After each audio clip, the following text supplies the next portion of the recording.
Everyone, welcome to developing success classes. So last video में मैंने आपके साथ हिस्ट्री की कुछ टाइमलाइन और इम्पॉर्टेंट एक टॉपिक डिस्कस किया था, that is Indus valley civilisation.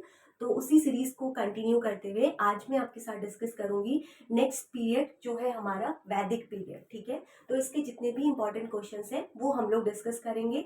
In between आप लोगों को कहीं पे भी कोई भी डाउट रहे तो आप लोग कमेंट सेक्शन में अपने डाउट्स पूछ सकते हैं। तो स्टार्ट करते हैं। देखिए, पिछली क्लास में मैंने आपको एक टाइमलाइन बताया था कि कैसे हमारी इंडियन हिस्ट्री प्रोसीड होती है। ठीक है, तो सबसे पहले मैंने आपको बताया था सबसे पुराना एज हमारा कौन सा होता है, स्टोन एज। उसके बाद आपको समझाया था नेक्स्ट एज हमारा है ब्रॉन्ज एज। उसके बाद आपको पहली सिविलाइजेशन बताई थी जिसका नाम आपका क्या था, इंडस वैली सिविलाइजेशन। इसके ऊपर मैंने आपको कुछ इंपॉर्टेंट क्वेश्चंस भी कराए थे। मैंने आपको कुछ बताया था कि कहाँ पे हमें पॉटरीज मिले थे, कहाँ तक ये सिविलाइजेशन हमारी फैली हुई थी, इंपॉर्टेंट साइट्स कौन से थे, क्यों इसका नाम इंडस वैली पड़ा, ये भी आपको समझाया था। तो आज हम करेंगे इसके बाद जो अगला पीरियड है वो हमारा स्टार्ट होता है वैदिक पीरियड। तो मैंने आपको लास्ट क्लास में ये भी बताया था कि वैदिक पीरियड वो टाइम पीरियड था जहाँ पे आर्यंस हमारे यहाँ पे आए, और इस टाइम पीरियड में हमारे यहाँ पे जितने भी इंपॉर्टेंट आज 4 वेद हैं वो सारे हमारे लिखे गए थे। तो इसके इंपॉर्टेंट जितने भी क्वेश्चन है वो हम डिस्कस करते हैं। तो चलिए देखते हैं पहला क्वेश्चन कौन सा है। तो उससे पहले एक बार थोड़ा सा बैकग्राउंड समझिए। जो आपका वैदिक एज है ना, उसको 2 इंपॉर्टेंट फेज में डिवाइड किया गया है। पहला है आपका अर्ली वैदिक पीरियड, दूसरा है आपका लेटर वैदिक पीरियड। तो अर्ली वैदिक पीरियड वो टाइम पीरियड है जहाँ पे आपका 1500 से लेके 1000 बीसी तक का टाइम पीरियड है। इस टाइम में मैक्सिमम क्या हुआ था, कुछ यहाँ पे इंपॉर्टेंट पॉइंट्स दिए हैं, उसको हम लोग देख लेते हैं। यहाँ पे आपका मार्क्स मूलर, ये यहाँ पे बताया गया है, इनका टाइम पीरियड 1200 से लेके 1000 बीसी तक था। जो लेटर वैदिक पीरियड था ना, यहाँ पे कुछ इंस्क्रिप्शंस भी मिले थे हमें। जो लेटर वैदिक पीरियड था ना वो आपका 1000 से लेके 600 बीसी तक था।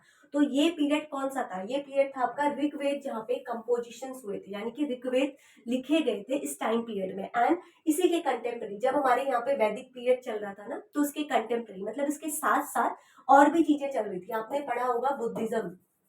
तो इसके कंटेम्प्रेरी हमारा 2 रिलीजन भी उभर के आते हैं, एक है हमारा बुद्धिज्म और दूसरा है हमारा जैनिज्म। तो ये कौन से टाइम पीरियड है, ये वो टाइम पीरियड है जहां पर बुद्धिज्म रिलीजन आपका आया था, जहां पे जैनिज्म आया था, जिसमें आपने गौतम बुद्धा और जैन तीर्थंकर के बारे में थोड़ा बहुत पढ़ा होगा। चलिए इसको हम लोग नेक्स्ट क्लास में डिस्कस करेंगे, बुद्धिज्म और जैनिज्म के ऊपर।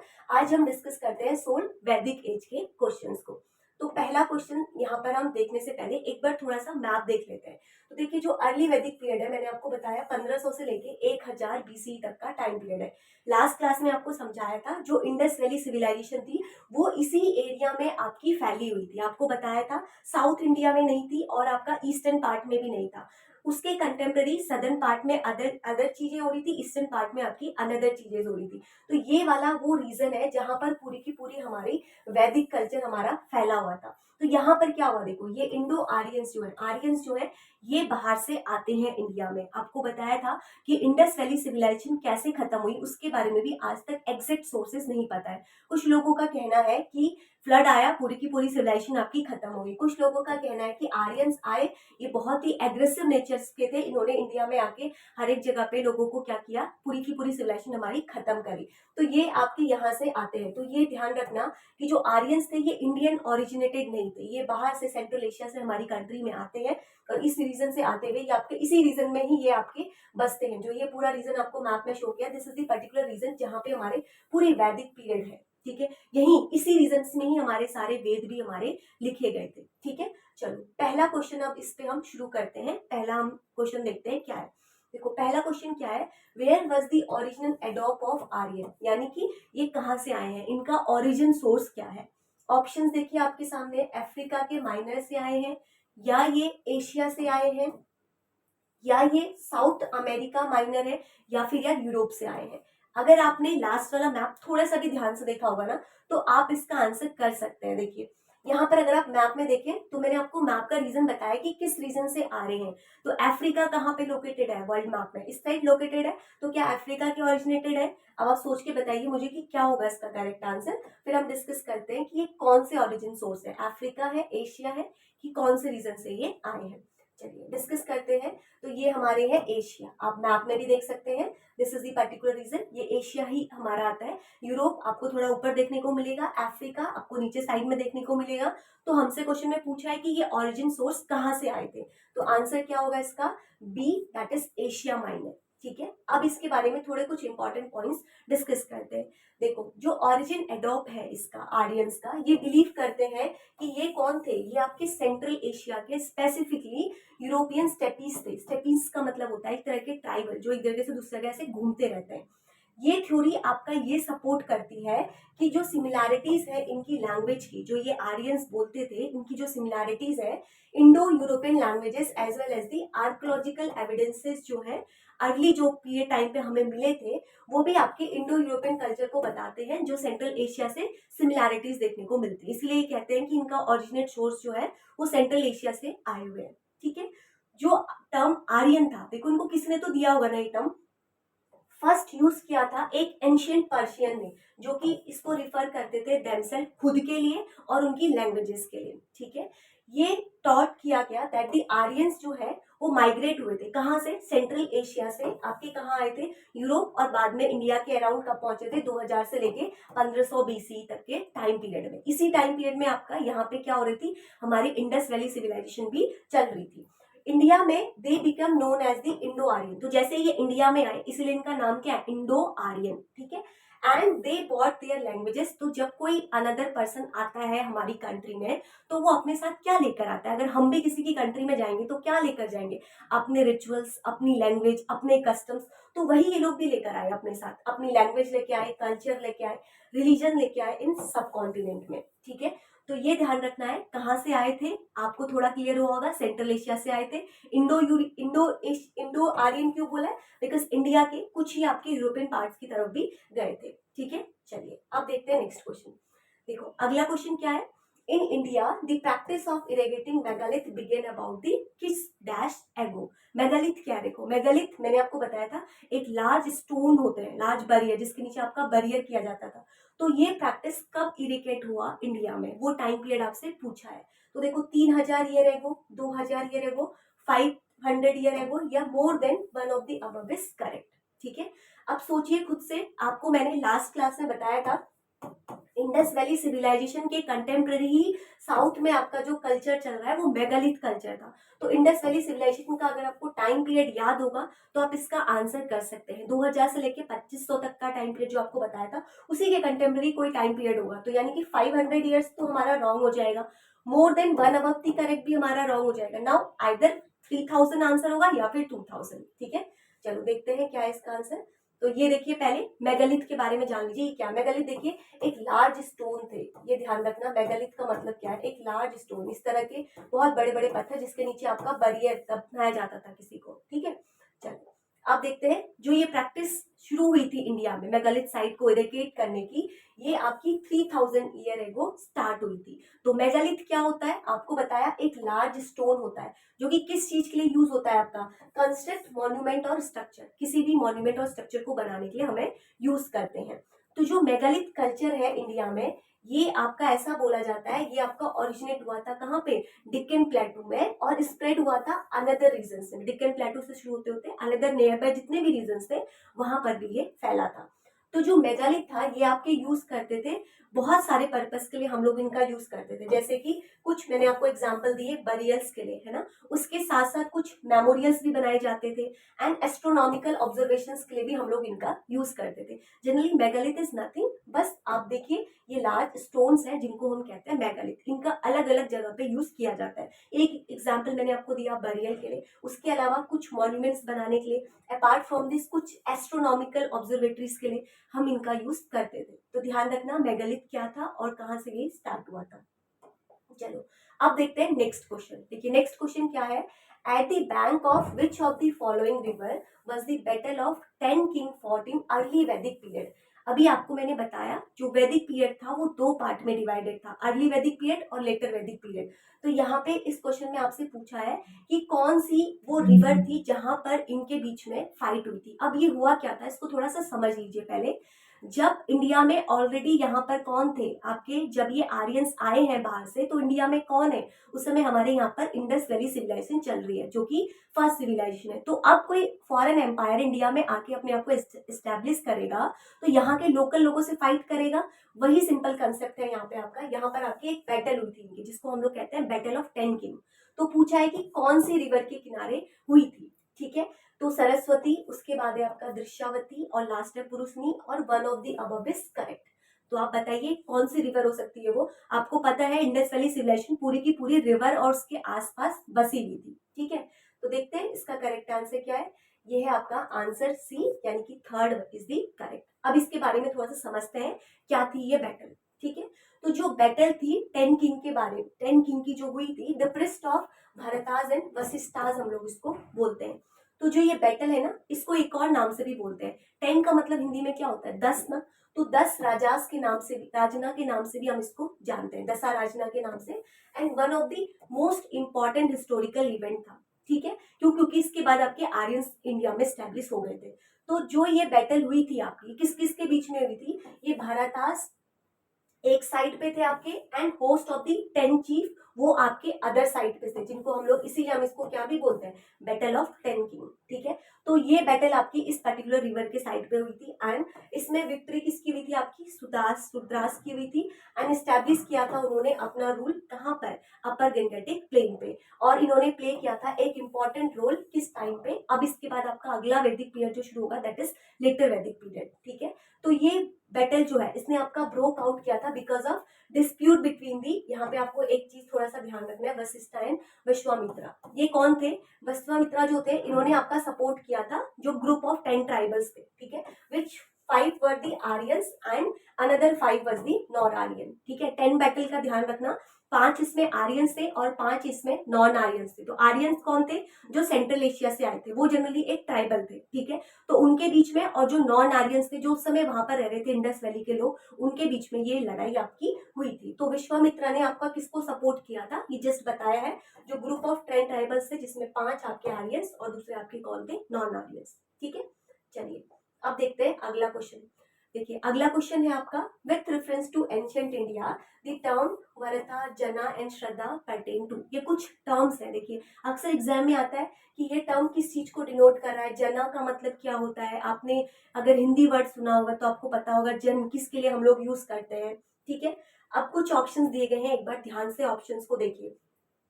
इस वर्ड से आप इस क्वेश्चन का आंसर दे सकते हो। देखो लैंड ओनर्स, दूसरे हैं आपके, क्या ये ट्राइबल्स ग्रुप्स थे, या सेक्रिफिशियल रिचुअल्स थी, more than one above is the correct. एक ही कोई इसमें से करेक्ट होगा। तो सोचिए कौन सा टर्म यहाँ पे करेक्ट है। एंशिएंट इंडिया का टाइम पीरियड है, जना हम लोग किसके लिए यूज करते हैं, कुछ सोचिए। चलिए आंसर करते हैं इसका। तो इसका आंसर है आपका ट्राइबल ग्रुप्स, ठीक है। और ऑप्शन देखिए क्या दिया था, लैंड ओनर। मैंने आपको बताया ना, जमीन के लिए हम लोग यूज नहीं करते। जना का मतलब होता है हम लोग लोगों के लिए हम लोग इस वर्ड को यूज करते हैं। तो लोग में कौन है यहाँ पर, ट्राइबल ग्रुप्स, जो कि हमारे कौन है, आर्यंस है, ठीक है। सेक्रिफिशियल रिचुअल्स के लिए नहीं करते, तो B is the correct answer. तो देखो जो किंग थे अर्ली वैदिक पीरियड के, did not mention any regular or standing army. इनके पास कोई भी एक स्टैंडिंग आर्मी नहीं होती थी, but the time of war he relied on militia वो मिलिट्री फंक्शन। देखो क्या होता है ना, जनरली ये लोग कोई स्टैंडिंग आर्मी नहीं रखते थे, लेकिन जिस समय पे आपकी वॉर लाइक सिचुएशन हो रही है या फिर वॉर हो रहा है, तो क्या करते थे, ये आपके कुछ ग्रुप ऑफ मिलिट्री पर्सन का रखते थे, जो ये काम को परफॉर्म करते थे। डिफरेंट उसमें कौन होते थे, डिफरेंट ट्राइबल ग्रुप्स होते थे, जिसको हम लोग बोलते थे व्रता, जना, ग्रामना, श्रद्धा। इन्हीं के लिए हम लोग ये टर्म्स यूज करते थे, ठीक है। By and large it was एक ट्राइबल सिस्टम था, जो कि government in which the military element was strong. और चीज क्या बताई गई, there was no civil system और territorial administration, as people were constantly migrating from one place to the another प्लेस। कहने का मतलब ये है, जैसे आज हमारी रेगुलर स्टैंडिंग आर्मी होती है, एक उनको सपोर्ट सिस्टम होता है, उस टाइम पे ऐसा कुछ भी नहीं था। ये आपके जनरली एक प्लेस से दूसरी जगह पर ट्रैवल करते रहते थे, इनका कोई रेगुलर फंक्शन नहीं होता था। बट जब कभी भी ऐसी सिचुएशन आती थी, तो ये लोग आपका वॉर करते थे, ठीक है। चलो इनके लिए ही ये टर्म हमारा यूज किया गया था। चलिए अब नेक्स्ट क्वेश्चन देखिए, Purusha Sukta is a hymn from the which Veda. तो एक पर्टिकुलर टर्म है, इसके बारे में बोला है कि किस किस वेदा से आपका लिया गया है। तो अब देखिए हमारे 4 ही वेद थे, ऋग्वेद, यजुर्वेद, सामवेद और अथर्ववेद। तो अब आप बताइए कि ये पुरुषा सुक्ता जो है ये किस वेद से लिया गया है? ये बहुत बार क्वेश्चन ये पूछा भी गया है। अथर्ववेदा से लिया है, ऋग्वेदा से, सामवेदा से, यजुर्वेदा से। चलो देखते हैं इसका आंसर। इसका आंसर है हमारा ऋग्वेदा। ऋग्वेदा से क्यों लिया गया है? ऋग्वेदा सबसे आपका ओल्डेस्ट वेद है और सबसे लार्जेस्ट वेद भी यही है, जिसमें आपके number of the spiritual pairs और सब कुछ इसी में आपके मेंशंस हैं।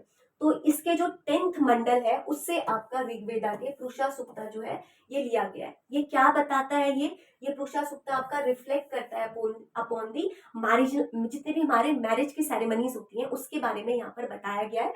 10th मंडल से लिया गया है ऋग्वेदा के। ठीक है, चलो अब देखते हैं नेक्स्ट क्वेश्चन। देखो नेक्स्ट क्वेश्चन क्या है? The earliest occurrence of mantra famous as Gayatri mantra. हम लोग शायद एवरीडे लाइफ में गायत्री मंत्र का यूज करते हैं। तो यहाँ पर पूछा है कि जो गायत्री मंत्र है ये कहाँ से लिया गया है, कौन से टेक्स्ट से लिया गया है। अभी मैंने आपको एक चीज बताई कि ऋग्वेदा हमारा ओल्डेस्ट वेद है और मोस्ट ऑफ दी प्रेयर्स हमारी उसी से ली गई है। तो अब ऑप्शन देख लेते हैं। भगवत गीता, तो भगवत गीता के बारे में शायद आप सब लोगों को पता होगा, एक होली बुक है हमारी। तो भगवत गीता में तो कृष्ण ने आपको उपदेश दिए ना, तो भगवत गीता में तो कहीं पर भी मेंशन नहीं है, तो ऑप्शन एलिमिनेट करिए। ठीक है, अथर्ववेदा, ऋग्वेदा और मनुस्मृति। अथर्ववेदा जो है ये आपका लेटेस्ट वेदा था, तो इसमें तो मेंशन नहीं होगा। गायत्री मंत्र तो बहुत टाइम पहले से बोल रहे हैं, तो now either 3 will be answer और 4 विल बी आंसर। आप इसका आंसर खुद से कर सकते हैं कि क्या होगा इसका आंसर। ठीक है, चलो देख लेते हैं एक बार फिर से। गायत्री मंत्र जो है ये आपका कहाँ से लिया गया है? ऋग्वेदा से लिया गया है। ये किस में लिखा गया है? आप पढ़ते हैं ओम भूल भुवः स्वः, किस में है, कौन सी लैंग्वेज में? दैट इज संस्कृत लैंग्वेज में ये लिखा गया है। कब लिखा गया है? आज से 2500 से लेकर 3500 ईयर बैक, बहुत टाइम पहले की बात है।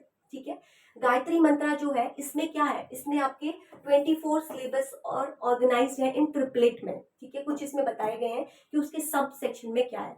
अगर बात करते हैं गायत्री मंत्र की, ये नॉट ओनली डॉक्यूमेंटेड द चैंटर्स बस लिसनर एज वेल। देखो जब आप इसको चैंट करते हैं ना, जब आप बोलते हैं इस मंत्र को, तो सिर्फ आप बोलते भी हैं और सामने वाला भी आपके इस मंत्र को क्या करता है? सुनता है।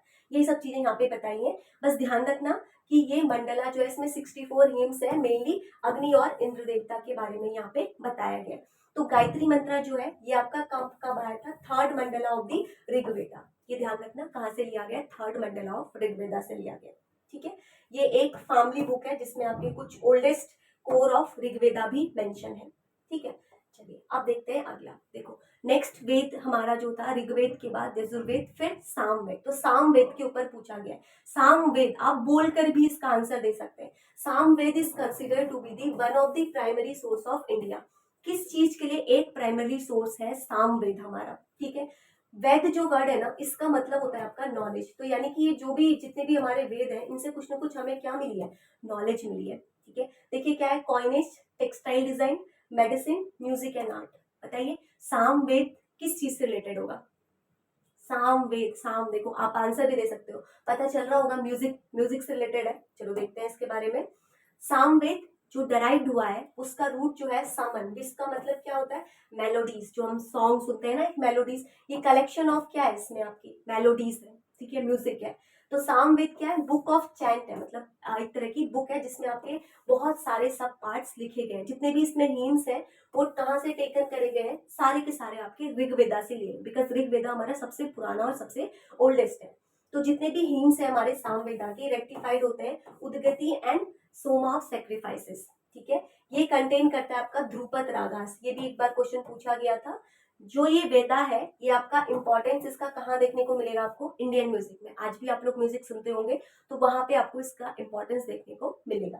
ठीक है, चलिए अब देखते हैं नेक्स्ट क्वेश्चन। नेक्स्ट क्वेश्चन देखिए क्या है? Near which river was the most of Rigveda civilization was situated. Now again important question कि कहाँ पर मोस्ट ऑफ द जो ऋग्वेदा की वो है वो आपकी सिचुएटेड है, सिविलाइजेशन कहाँ पे सिचुएटेड है? ऑप्शन देखेंगे तो नर्मदा, सरस्वती, गंगा एंड गोदावरी। तो आप आंसर कर सकते हैं इसका कि कहाँ पर है। आपको मैंने अभी मैप में भी दिखाया था कि मोस्ट ऑफ द जो पार्ट है वो वहीं पे ही आज भी हमारा सिचुएटेड है। तो इसका आंसर होगा आपका सरस्वती। तो मोस्ट ऑफ दी जितने भी आपके ऋग्वेदा के सिविलाइजेशंस हैं ये कहाँ पर सिचुएटेड है? नियर सरस्वती के पास सिचुएटेड है। आप और देखेंगे अपार्ट फ्रॉम दिस सरस्वती तो आपको देखने को मिलेगा काबुल, स्वात, कुरुम, गुमल, इंडस, झेलम, चिनाब, जितनी भी हमारी इंडस और उसकी ट्रिब्यूटरीज है, ब्यास और सतलज, ये सब भी आपके मेंशन है कहाँ पर, ऋग्वेदा में। ठीक है, चलो अब बात करते हैं हम नेक्स्ट क्वेश्चन की। तो देखो अगेन अगला क्वेश्चन अगेन इंपॉर्टेंट है। क्या कह रहा है question, the main collection of वैदिक हेम्स आर कॉल्ड, कलेक्शंस ऑफ वैदिक हेम्स को हम लोग क्या बोलते हैं। यहाँ पे है सूत्रास, पैड, समृद्धि, समातिया एंड मुख, क्या बोलते हैं बताओ। मेन कलेक्शन ऑफ जितने भी हमारे वैदिक हेम्स को हमने जितना भी कलेक्ट किया, इसके लिए टर्म हम लोग यूज करते हैं, देखते हैं क्या बोलते हैं इस टर्म को। ये है आपका ऋग्वेदा समाहिता, तो देख लेते हैं कौन सा ऑप्शन था हमारा, दैट इज सी। ठीक है, समाहिता वर्ड हम लोग यूज करते हैं, एक उसमें सारी चीजों को समाहित करना, ऐसे करके आप लोग ध्यान में रख सकते हैं। तो ये आपका कलेक्शन है यहाँ पे अप्रोक्सीमेटली 1028 वैदिक संस्कृत थीम्स का, और कुछ इसमें वर्साज हैं और कुछ इसमें बुक्स हैं आपकी, ये जो भी डेडिकेटेड है किसको है, ऋग्वेदिक हमारी जितनी भी डाइटीज है उसको हमारी ये डिनोटेड है। ठीक है, चलो अब देखते हैं अगला क्वेश्चन। अगला क्वेश्चन आपका क्या है, देखो what were the two assemblies during the early Vedic period, early Vedic period के टाइम पे जो दो असेंबली थी उनको हम लोग क्या बोलते थे। ठीक है, इसका आंसर आप लोग कर सकते हैं, देखो क्या है, समिति, सभा, समिति और सभा, या फिर नाइदर वन और टू। दो असेंबली है यानी कि दो नेम होने हैं एक साथ, तो आप सोचिए कौन सा होगा, इंडिविजुअली सेपरेट सेपरेट नेम दे रखे हैं, तो आप सोच के बताइए कि कौन सी दो असेंबलीज होंगी जिनका नाम हम इनमें से कुछ रखते हैं।